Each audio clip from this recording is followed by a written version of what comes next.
Drunk blokes, oh won't you come and be a drunk bloke?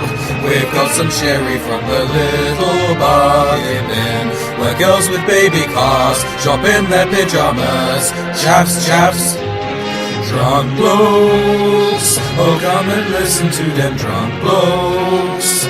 The only one recorded in a motorhome, with Pumba making tea spiked with whiskey. Drunk blokes, you're probably already a drunk bloke, in which case let's sit down and see what happens next. We don't think that they've got arrested yet, or banned from any public events this year.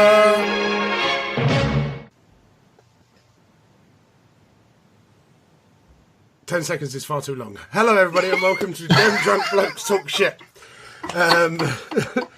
As you can probably hear from the laughter in the background, we've got some special guests today. As promised in the last episode, we have the guys from the Lakes Comic Art Festival Podcast, also known as Ian and Nikki. Hello. Hello. Yeah, very happy people from up north. That's why, because we're happy up north. We have to laugh. It's so cold. Way to keep warm. And with me for representing us, we've obviously got the DDB Comics guy. Say hello. Hello, everyone. Yeah. How are we? Well, good. Yeah, good. Good. So, yes, we were supposed to have an awesome interview to insert in another episode. Instead, we're going to have an episode of an awesome interview. I'm going to hand it straight over to the comic Who are book they guy. interviewing? I don't know. Be awesome. Are we just done at the end, yeah? Maybe so. Shh, that never happened. I feel sorry for that guy.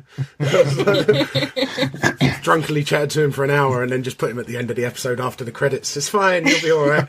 We're like Marvel. All the good shit happens after the credits. You could be Stan Lee. Well, dead in a few years. Let's not go there. Ouch, ouch. That's really mean. Cut that. Oh no, that's getting put in even louder. That's an outtake I'm going to use in other episodes. I'm going to start off by doing the obligatory Ian and Nikki. Who are you? Explain to the people. Who are we? Who are you? Who am I? Go on. We We are the hosts of the Lakes International Comic Art Festival podcast. I like that. That Thank was you very much. professional. Very That was. professional, I got to be saying. I say that every Unlike single our podcast. episode. Not like that, you don't trust me, I listen. No, he doesn't. We are the hosts of said podcasts. We've been podcasting now for 2 to 3 years. About that, isn't it? Roughly. Started way back when with a little podcast called Play 2Cast, Yeah. Yay. which is where we first met yourself. Yes. At a mature gamer event. Yes, it was, wasn't it? Yeah, yeah. I don't remember. We then moved that to House of Geek, Yep. which was just the same show, essentially, but wasn't focused purely on board gaming like that one was originally. Yeah, we went into more geek life and culture. Yeah. But then we found that everybody was doing a board gaming podcast and sort of a geek culture podcast, and we wanted to do something a bit different. So we then created the podcast we have now. Yes. Um, Well, you which- again, it was you just sitting there going, I've had an idea. I've had an idea. A cunning plan, some may say. plan. Yes. Yeah, you had a bullshit Kind of. moment. Yeah, smoking jacket and pie at the moment. Can I say? Just don't leave him alone for any moment because he comes home and goes, I've had another idea. It's like, oh, God. So the festival podcast came about because I know the director of said Comic Art Festival. Was involved in the first year with the festival when it first came up. I was working in the lovely game as a manager back in the day, playing video games. And she used to come in the shop a lot. And she told us that she'd just come up with this idea to create this comic art festival. And I got involved by supporting the festival through the shop, dressing up as Superman on the weekend. He still does. I like to do that in an evening. And also meeting Mr. John Wagner as well, who came into my shop. Well, we're not going there right now. A few years later, when we decided, we thought we'd create another podcast based on comics. We had a chat with Julie, the director, and she just went for it straight away. As soon as we put towards, why don't we do something based around the festival? She jumped at it, and here we are now. Yeah. That's basically it in a very jumpy fashion. Yes. Dragging me with you. Yeah. Every step of the way. Yes. Well, I've listened from the beginning, and I was I didn't even know the Lakes Comics Art Festival was a thing. And I'm very much more of your standard comic book guy, following Marvels and things like that. But I've noticed that the arts festivals are like sort of not indie developers, but more focused on the artwork itself, from a less obscure people, shall we say? More obscure people. It is, and it's also got your Marvel and your DC artists involved as well. Yeah, they're there as well. I think you find a lot of the guys that come along have previously worked within DC and Marvel, and a lot of them, certainly the British lot, have done 2000 AD, jumped over into the DC Marvel world, and then come back and now creating stuff of their own. Yeah, which is amazing. But also within the festival is a lot of people creating graphic novels from the indie world, but also from other countries where they don't see comics the same way us and America do as well. They treat comics completely differently. Like standard books, almost. Yeah, which was what we're trying to do. Which is what the festival would love to do for the UK. I think kids should be able to read comic books like normal literature. And not be told that's not a proper book. Yeah. So that's what the festival does. It looks at every aspect of comics. Okay, wonderful. That being said, I'm going to hand over to our comics book guy, who's got a few questions for you, comic related. Test your sort of knowledge a little bit. Test no knowledge. No. Don't knowledge test. Holes will be there. I'm sure you can hash it out. But Dan, if you want to take it away. Yeah, well, I'm the moving gentle. I'm not immediately going to go in issue 147 of Uncanny X-Men. No, well, mainly I've heard through your podcast that you're creating a comic. And being normally just the reader, I'd be fascinated to know how the other side works, how you two are getting along with the writing, the drawing, the story, stuff like that. Well, I'm the writer because I've got no skills in drawing whatsoever. And I also feel I've got no skills in writing, but I'm trying to make the most of it.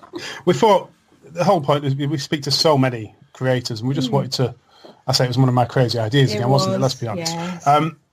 We just wanted to see the challenges they face and what work is required to put into it. Now, admittedly, the comic we're doing is a 4 panel.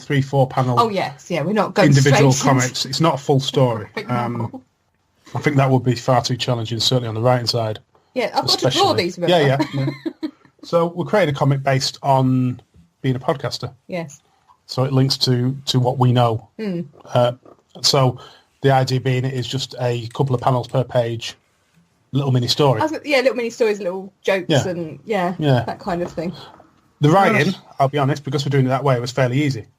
Yeah, you did have the easy bit, didn't you? Just handed me this little A4 bit of paper and went, carry on, love. There you go. Yeah. Get to it. So how are you finding the drawing? I'm enjoying it, actually. Once I got used to drawing the same style in each panel, because that was the thing, because I was like, well, I'm a bit like freehand. So it was getting the style right, and it seems to have fitted in. As soon as I get the image in my mind, I can get it down on paper. So I have to wait for the muse to hit sometimes. But I'm enjoying it, actually. Yeah. And it's not too much for me to do because it is only 3 panels, and I could do like one little section and put it down. I mean, we're only storyboarding it at the minute, aren't we? So we haven't got to the point of scanning it in and inking and all that. That's where the challenge is going to come up. I think it will, actually. The actual creation. The technical side putting of it together. Yeah. I was going to say, is this a hand-drawn comic, or is it going the digital sketching that a lot of people do now? I'm hand-drawing it, and then we're going to scan it in. And possibly overlay it on top of it. Yeah, see how I've got my little Wacom. I can draw around all right then. So we'll see how it comes. We're not sure. It may just stay completely hand-drawn. We'll have to see after you've had a play. Yeah. No, as I've always thought with comics, people immediately jump to superheroes, but some of the best ones are just, like you said, the smaller ones, more personal, something you can relate to easier. I mean, not everyone's like me and can immediately relate to Daredevil because we're both ginger, but... I'm blind. You blind? Yeah. Well, Going that way, I think. well, if you see him walk about, yeah. But, right. No. What was I going to say? Something. Blah blah blah blah blah blah blah. Yes, Nikki, about you changing, like, conforming the styles to every page. Yeah. Now I can't even remember what it was called now. Something in the cast iron velvet glove. Has anyone ever heard of that? No. It's a very strange book, but it's a one-off book, and the style does change panel to panel. And it gives it sort of, especially for the short, because it's a load of tiny stories in like one book. Yeah. And the panel to panel change gives it like a real oomph, especially when something's happening. Did you ever think of going that way? No, because I thought it was going to be hard enough doing this in the first place. Let's not make it harder for myself. We're going to do some of the facial expressions. We're going to mangarise, aren't we? That's probably about as much as I'm going to go with different. I think because it's not going to be a full story as such. No, and it is cartoony, so it's quite stylised anyway, isn't it? So the style I'm using is quite simple. So it's going to work okay. I think if we put in the manga faces as well. You know, the little chibi mangas. Yeah, the cute kawaii. Yeah. So like, that's me. That is you. Yeah. You're a weaver. So you've touched upon something else I was going to ask. Like, obviously, like writing comics and drawing it as you are at this point now. Like, what are your influences? Obviously, there's a manga influence I can hear coming through, and I'm quite used to that with my wife. So love manga and anime. Oh, yeah, that is you. That That's is me in a nutshell, really. Yeah. But it's your more. I started off AD 2000 AD and Batman back in the day. I'm with you on 2000 AD and Batman. The first comic I sort of read, or the first time I realised was more than just a Beano, was being on holiday and just bought a pack of American comics. I had no idea what they were. You know Batman, you knew Superman, but they had like in there was Flash, Justice League, Green Lantern. It's like, who are these? Because back then, because I'm an old boy, let's be honest. Were they all black and and the white? next slide is The black. No, there was colour. the other one's slate. But back then, other than Batman and Superman, generally you didn't know about this stuff unless you become a collector. And just having these new superheroes in my hands was like, whoa, what's this? That then pushed me again to look further into Batman. You found the British publishing comics, and then which led me to 2000 AD, which, if anyone's not read 2000 AD, why not? Get out there and bloody read it. You'd be crazy not to. Yeah. For me, the Dark Judges, I think you agree, that kind of story, and whenever they come up, it's you want them all the time, let's be honest. You want them all the time, because they are amazing. But I think with this particular comic, we've sort of seen a comic by Kev Brett. Yes. Which it's called Artist Anks, and he's done a comic about, a bit similar to what we're doing, about his challenges as being a comic creator. Yeah, and they were short panels. And I think in a way we've, not going to say copied, we've taken on his ideas and inspiration, and we've got in our own style. So that's I suppose, if you're looking at the comic as it stands, that's where our inspiration or a Garfield strip. Or a Garfield strip. Yeah. Yes, okay. Now I'm with Garfield. Love Garfield. So we've got a comic based on a podcast in Garfield. I kind of like this. I'm in on this level already. But I think as well that the people we've been speaking to the past year have definitely influenced us in their drive and the different levels of work they're creating, whether it be worldwide work from like Sean Phillips, Charlie Adlard, to Pete Taylor, who works on the show, who does it as an extra to his main job and just loves creating works and selling them when he can, so many different levels of creators out there really do make you think, I want to go. So you thought I'd write it and then make me draw it? Yeah, essentially. So my name goes on there. Yeah, first as well, yeah. So it's Ian's comic. Hang on. The writer's always the lead. Yeah, it seems like Nikki's got like lots of choices to make, lots of difficult decisions. You just scribble it down on the back of a fag packet and there you go. That is it entirely. The old Marvel 60s ballpen method then. That being said, of listening to your podcast, was it Pete doing it, or was it Mike doing the history of comic creators? Pete Taylor generally does the history of the comic creators. Yeah. Mike looks at certain comics generally and talks about history of comics almost in some words. Yeah, I mean, them sections, we're going to sort of probably adopt them slightly into our thing, with Dan doing some history of his I'm not characters. possibly doing some Daredevil research at the minute. That would be outrageous to stay. Yeah, outrageous, I tell you, outrageous. But we've got, like, quite a few ideas from you, ever since, like, going way back to your first podcasts. I mean, what was your influences to start podcasting? It was, again, all me, I'll be honest. It wasn't. It was me coming up with stupid ideas again. Very true. Yeah. Yeah. It was Warhammer was what influenced me. The Warhammer community has got some really big podcasts out there, huge, and I was playing the game at the time, and I'd moved away from Warhammer group, and I thought, well, I want to stay involved in the hobby in some way, and we thought, well, why not podcasting? Yeah. So then we jumped in. That is basically it. Yeah. So we jumped in and gave it a go and found it was really easy. And I always used to record myself doing my own radio show with my friends on a tape deck when I was little. So, yeah, it's fine with me. There you go. That wasn't that long ago, though, was it, Nikki? No, I'm so young. To be fair, she's short. 10 years so ago she's at still- most. Sorry? 10 years ago at most. Oh, yeah, absolutely. Yeah. Why were you on a tape deck 10 years ago? That's what I want to know.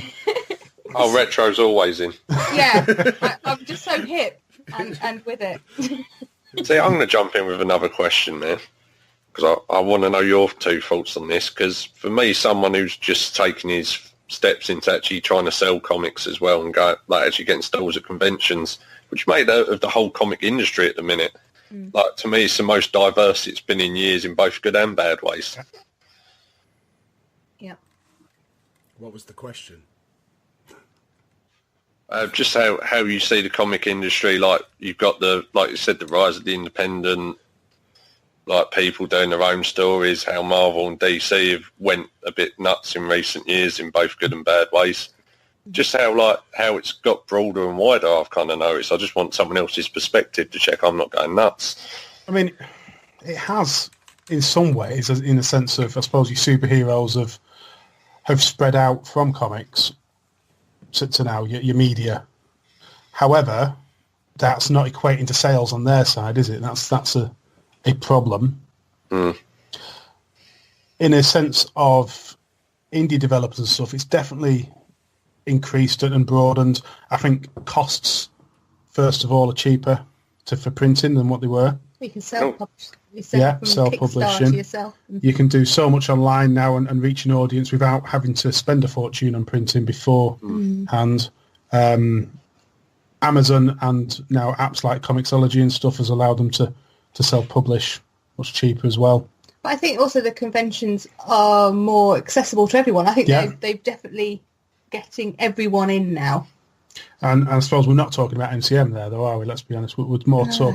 There's so many festivals like the Lakes, not as big, but there's so many small versions, especially down south around London area. Oh gosh, yeah.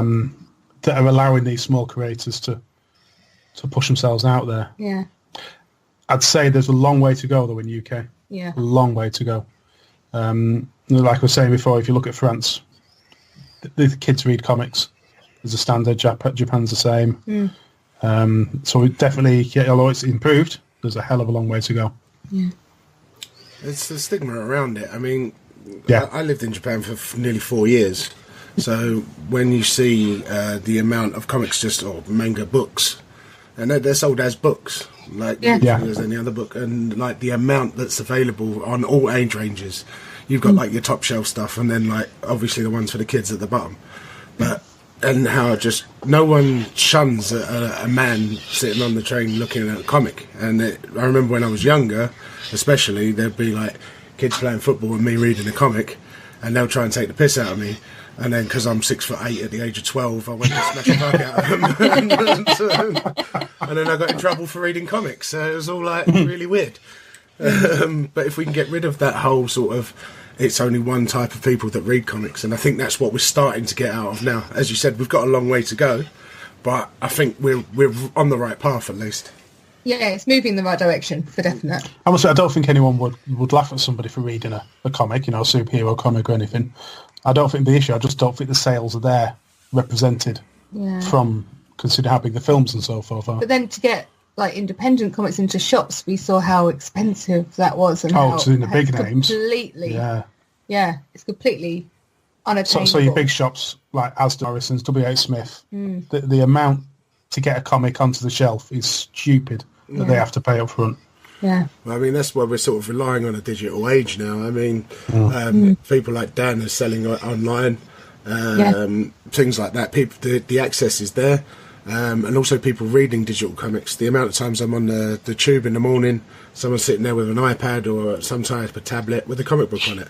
Yeah. That makes a hell of a difference. And also, it's like, if people still have that fear of that they're going to be judged for whipping out an original paper comic, they can put it on a tablet and feel a little bit like, oh, no one knows. Yeah. No, that's very true. Yeah. But don't feel ashamed. Exactly, No, don't feel ashamed. brandish it with pride. Come, tell me about it. I'll read it with you. No one's going to take the piss, trust me. Just be careful with some of the dodgy stuff. That I'm reading, you mean? Oh, we've read some dodgy stuff. I'm into the Berserk manga at the minute. So I've been whipping out the actual hardback manga issues. Oh, nice. I'm reading them backwards on the train. You get quite a few silly looks then. What is he doing? Yeah, they don't get it, do they? Anything else from you, Dan? Let me have a little look at what I wrote down. You lot kind of outfoxed me. I had like about 10 questions, and then in the first 2 minutes, 3 of them got asked. I'm like... we have that, don't we? You get all the questions set out, and then the person answers, and you're like, oh... But you've already kind of answered, because I always like to find, to me, it's fascinating what gets people into comics. Like, for me, it was watching a film, and then it was finding out that even if it's superheroes, you can relate to them in ways you don't really expect you would. But then you said you've done it on holiday with Judge Dredd, so you kind of outfoxed me. I think, certainly, since we've done the podcast, though, our tastes have definitely changed. The amount of stuff we've read... Yeah, stuff we would never... read. Because publishers have sent us things that we wouldn't have picked out, it's broadened our horizons. Massively. Especially with you, hasn't it? With all your crying. I've cried. He's in touch with his more emotional side. Well, I mean, you look at our... Sure. You look at our top 10 for last year. Yeah. I mean, we've got books there about a woman not being able to have a kid. Yeah. We got a book about, it sounds weird, doesn't it, about a family holiday. Yeah. A woman who's been raped and destroyed as a child and growing up, gay relationships. Gay relationships, yeah. So what I'm getting we would never have read anything like this. Yeah, that's it. That these broadened horizons has turned you into a bit of an emo. You're crying, you're focusing on darkness, and I'm guessing the Cure or something's playing in the background. He's wearing black right now. He's got the eye makeup on. He's gone full emo. Killer Be Killed was in there as well, though, so let's make it... We've got some proper comments. We've got some proper comments. So, since I got Dan here, I don't know if you heard our comic book special, but Dan went over a few things that he's looking forward to in the next year. What are you looking forward to in the next year? In the way we sort of work, we get given what we're given. We don't sort of Yeah, but plan. I'm looking forward to one. I'm looking forward to the third one of A Clockwork Oven. Oh, yes. Yeah. Of course. I'm waiting because he said that he hears my voice now, making him draw faster. The Motherless Oven. Motherless Oven, sorry. It was this Clockwork, was the second one, yes. wasn't it? Yeah. I'm confused now. Yeah, Motherless Oven. Motherless Oven, and there's a third in the trilogy of that, which is due out October time. So that's one. I'm really looking forward to look out for. I think what I believe will be the final volume of Kill or Be Killed will be out this year as well. Yeah. I want to see the end of that. Yeah. And Breaks, second... Now we're going into it. Now we're thinking about it. An odd one, Snot Girl Volume 2. Snot Girl. Snot Girl. That sounds up my street. The guy behind... I've forgotten it. Don't look at me! I'm trying to get get the information from my eyes. Scott Pilgrim. The guy behind Scott Pilgrim, that's his latest series. I could see him drawing Yeah. it as well, and I couldn't think. So yeah, that's what there's a few straight away. Yeah. Yeah, so, Dan, have you got any recommendations that you would give these guys based on what they've said to you so far? Oh, that's a tricky one. See, I've kind of awkwardly given myself franchise as a title, so I think I'm kind of the opposite end of the spectrum. So it makes it a bit difficult for me to recommend it. Well, I'd still go with that Seven to Eternity. Oh, God, yeah. Yeah. Have you tried that one, guys?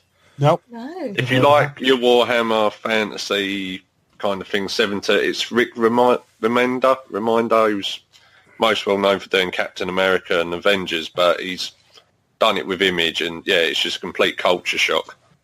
I'd thoroughly recommend, especially like you said with Warhammer, I'd thoroughly recommend you pick it up. Yeah. We'll look for that one then, yeah. Send us the link afterwards. Yeah, definitely. Yeah, will do. No problem. I'm going to move away from comics for a minute, just a minute, because listening on the tube on the way home today, I heard, what was it called? My Neighbour? Some little podcasts that someone was waffling on about, pronouncing Totoro wrong all the time.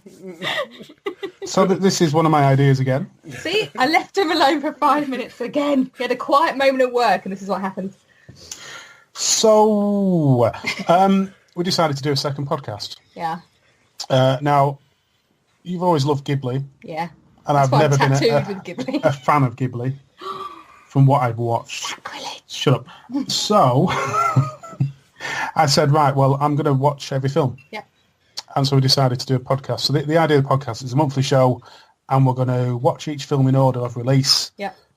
then discuss the history, review the film, and talk a bit about the film, and then our thoughts Yeah. with the important cryometer Yes. at the end. Considering what film number 3 is. Yes. Yes. So it's basically a podcast all about Ghibli. Yeah. All I about can't think of a better subject, really. I know. That is my life. If you like me, then I kind of love the director, like the main guy behind it all, and behind the studio. He's retired about 5 times now, I know. hasn't he? And He's come back again. He is the He's doing comic one about book a hero. caterpillar this time. He is the original comic book hero. You know, they He kill is. him off, he comes back again. They Yeah. kill him Yeah. off, he comes back. His name Mio Hiyazaki. Yeah. The problem is they don't kill him off. He kills himself off. He goes, I'm leaving, I'm retiring now. I'm coming back. That was one of my biggest regrets, is they've got in Tokyo, they've actually got Ghibli, like Disneyland, but Ghibli Land. And I didn't go. In the entire 4 years there, I missed it. You had some gifts given from you from there. Yes, I've got a couple of pin badges from there. From Julie, the director of the festival, brought us some She's little like, treats. would you like a tutorial badge? It's like, yes. Yes, please, thank you. Oh, bless. Every time I send someone to Japan, I just get them to bring me back booze that they don't sell in this country. Japanese whiskey. Yes. Yeah. No, Chuhai. If you've never had Chuhai, go and source some.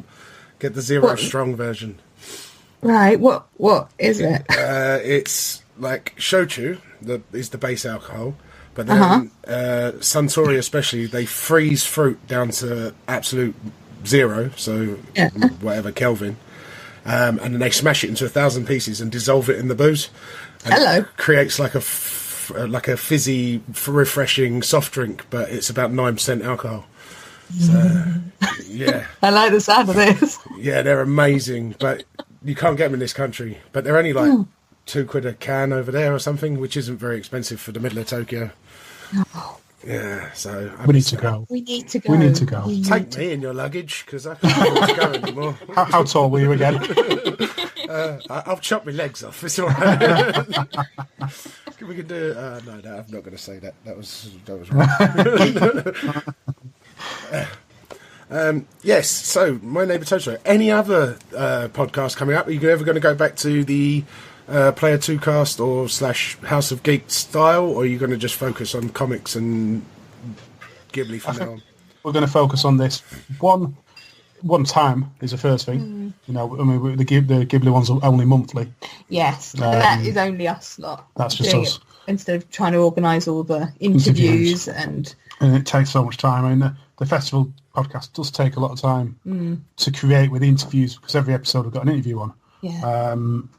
And then on top of that, we're going out doing trips to cons and so forth. So Yes. no, no is the word. We Aw. just haven't got the time. But we're getting so much back from the festival podcast as well. I think that's The community is a lot different yeah, in this one. very much open and Yeah. and really pull you in. So I mean, the guests we've had on the show are amazing. Yeah. Yes, they are. We'd never get that sort of caliber of guests on another show. I don't feel. I mean, we've got Charlie Adlard, creative, I know. the I've main got a artist signed for picture Walking from Dead. Yeah. Oh yeah, he did. Didn't he? I won the competition because I was Yes. smart. So Charlie Adlard, we had Sean Phillips, who again was Marvel and DC, who did I want to keep him in my dungeon. He drew the first 3 volumes of the What? Marvel Zombies. He's so lovely, and Yeah. I want to keep him in a dungeon, or I'm going to live under his desk in his studio because his studio is amazing. So yes, Would not you? in a dodgy way. I just like to keep him so he has to draw for me. That's fine. What, like one of his French girls? Just fun. We've had Pat Mills, creator of Slain, another amazing Yeah. 2000 AD. He was fun to he's interview. brilliant. We've had, of all the people, one of our dream guests, Ian Livingston. Yeah. You know, I mean, because he created Fighting Fantasy, he's Yeah. IDOS president, you know, created Games Workshop. I mean, we'd never D&D expect. into the UK. Yeah, we'd never expect to get him on there. You know, we've had some amazing people. So, and that just shows how open I think the comic community is. Yeah. It's brilliant. Yeah. So there's no going back. There's no So you seem to do markedly better than me because a couple of comic creators I've met, and I kind of like get a sentence out, and then I'm just awestruck for about 30 minutes. I don't think I should ever interview. That is a challenge to get an interview at the right level. Yeah. It is I mean, we've learnt the hard way in some ways. It depends if you press record. Is always helpful. That always helps. Not asking a female guest how hard it is to be a female comic artist.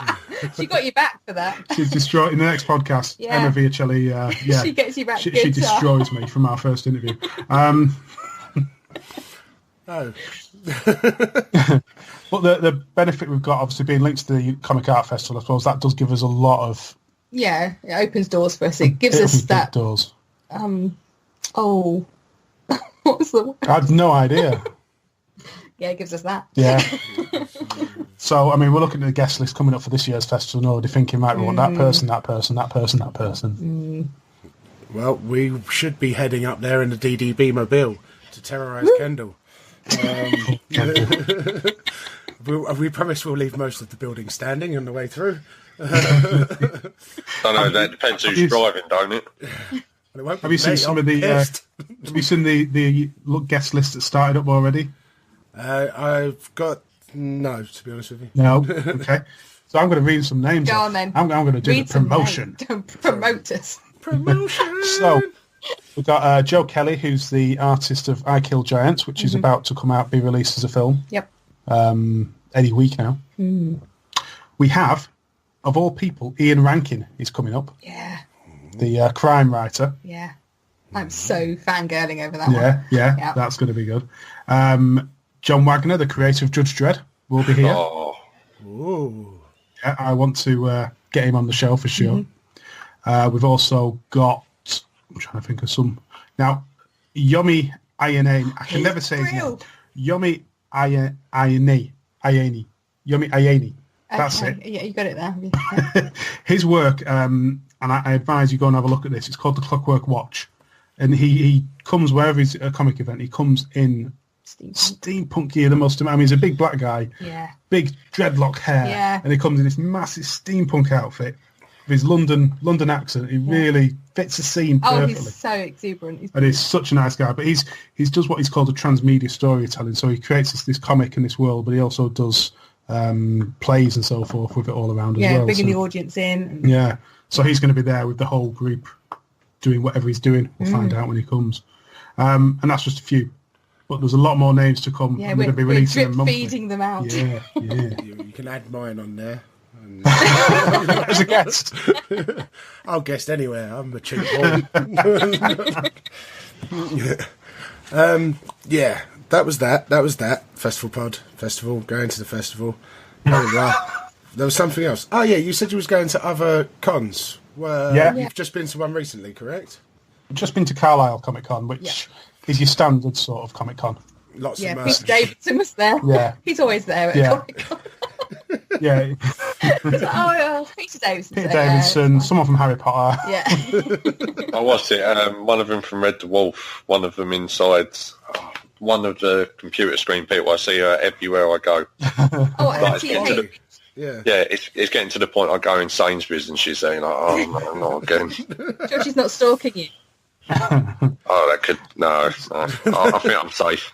It's fun. I mean, there were some great comic artists there. It wasn't meant, there was only like five Yeah, it wasn't too many. or six there, wasn't there? We've got, the ones we've got planned this year so far are Mac Power in Macclesfield in June, I think it is, which is a small comic event, but it's all about the comics. It's not that your Comic Con start.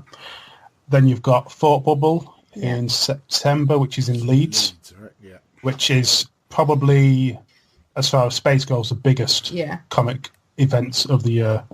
I mean, it's bigger than the Lakes in the sense of there's so many more people displaying the works. It's more of an independence comic event. Yeah, It kind of just takes over, doesn't it, that one? Yeah. I've looked at that before. It just consumes everything in its path. So we'll be going to that. And then obviously the Lakes in October, We will be which there. we will be there, which is a very different type of event. So, yeah. We take over the town We instead. take over Kendal Town, which isn't quite as big as Leeds. Funny that. So it's not quite as hard. Well, you need to make room for the DDB Mobile and us to appear in our glory. And if he's coming in steampunk, I'm coming cyberpunk. I'm coming mech. I think this has just turned into a 2000 AD comic. I'm just going to have a load of empty pre-made gin and tonic cans wrapped around me with duct tape. And I'll be like, yeah, I'm in costume. Who are you? Drunk? Yeah. Well, they always have, just for the people who like a drink, they always have an entertainment on the Saturday night as well. Yes. That's what I wanted to come down for, because I heard the guys from the band on your show. Yeah. Now, I don't know if they'll be there this year, but there's a good chance. Yeah, Oh. but I really liked their ideas, and it was Is it Blue? Blues Harvest. Blues Harvest, yeah. Harvest, yeah. Yeah, it was. I did like the sound of them, so I want to come. They were cool. Yeah. In fact, one of the guys who's in Blues Harvest, Nick Brokenshire, Yeah. Another one I'd keep in my dungeon. does some amazing comics. So this is a pretty big dungeon. It is a big dungeon. There's a lot of people in it. I'm gonna run a D&D. Yeah, he does. I'm going to run a D&D, Nicky's Dungeon. But he does some amazing comics and well worth searching out his stuff. Once in Future Queen is his current one. But yeah, Nick Brokenshire, amazing. Okay. But also, because I'm just going to go on the music quickly, he's I'm bumping going in again now. the other bands that were there last year was Pop Noir, Yes. who do our theme music. They do. Thank you very much. Yourself. That's the one. Yeah, see, I listen. I'm a listener. And Dan, you got anything else to ask? Yeah, I was going to ask, like, me being me, like, I have a go-to comic, like, all the time, or a graphic novel that I've literally read to death and had to rebuy it. And I'm always fascinated to find out what people's are. So, Ian and Nikki, what is the graphic novel comic story from whenever that you've read to death? Mine, straight away, is Dredd versus Batman, Judgment on Gotham.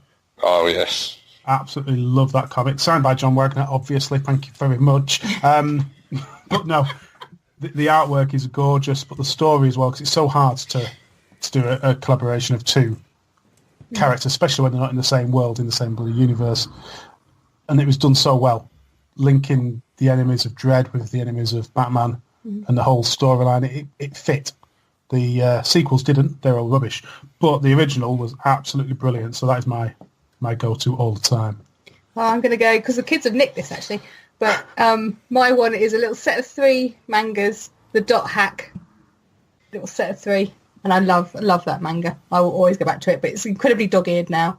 And in the house somewhere. Dot Hack. It was actually a video game, which you may have heard of it. As well. Yeah. So it rings a bell, but, I'm a So you're in a virtual world, and then they go into this world. and then do all the like. It's kind of fantasy future. Yeah, it's cool. I will look that one up. I would. I will. And from someone else who's read the Judge Dredd Batman one, I thoroughly recommend that one as well. Well, add it to my list, Dan. You know, I think I'm keeping your internet business alive at the minute. Oh, well, there's a reason why I work in franchise. Okay, I think that's it. So, all this lovely stuff, where do they find you, Ian and Nikki? Where can they come and speak to you and listen to you and ask you really annoying questions and get you on their podcast? Website's comicartpodcast.uk. For the Comic Art Festival, it's comicartfestival.com. If you are interested in going into that, look at me, publicity. I know, you remember them all, yeah. I don't. You'll find us on Twitter at Comic Art Fest Pod, and on Facebook and Instagram, Comic Art Podcast. Done. Completely different ones for each one. Well, it could only because I can't get it on Twitter what I want.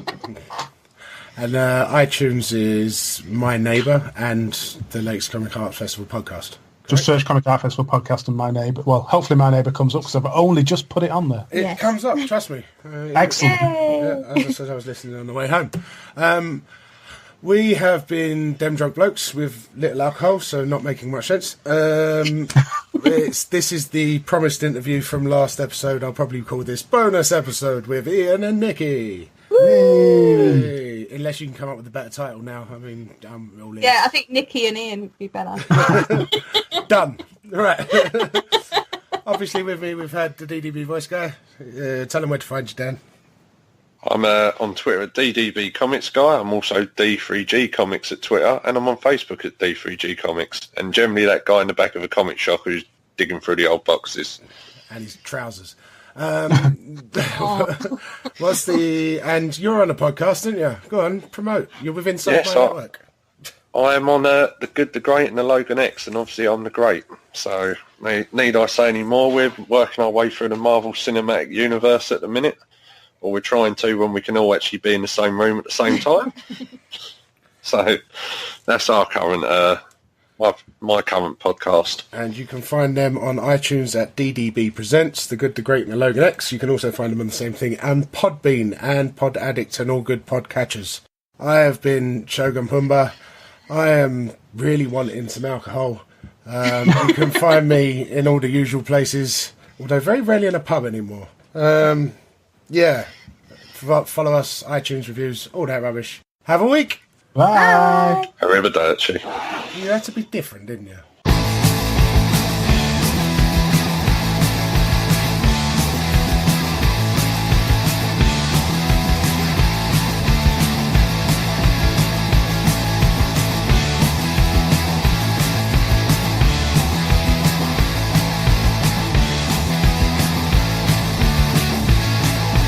Hey, oh, drunk blokes. Hey, oh, drunk blokes. Hey, oh, drunk blokes. Hey, oh, drunk blokes. They can't walk in a straight line. Their money's in a tight bind. They're driving round the coastline. Damn drunk blokes. They're drinking in the backseat. They're generating bullshit. They're puking on the carpet. Damn drunk blokes. Hey, oh, let's go. Climbing to the back now. Where they're going, we don't know. They're all boozed up and ready to go. They can't walk in a straight line. The glove box full of cheap wine. They're hammered out of their minds. Damn drunk blokes. They're drinking in the back seat. They're generating bullshit. They're puking on the carpet. Damn drunk blokes. Hey, oh, let's go. Climbing to the back now. Where they're going, we don't know. They're all boozed up and ready to go. They can't walk in a straight line. The glove looks full of cheap wine. They're hammered out of their minds. Damn drunk blokes. They're drinking in the back seat. They're generating bullshit. They're puking on the carpet.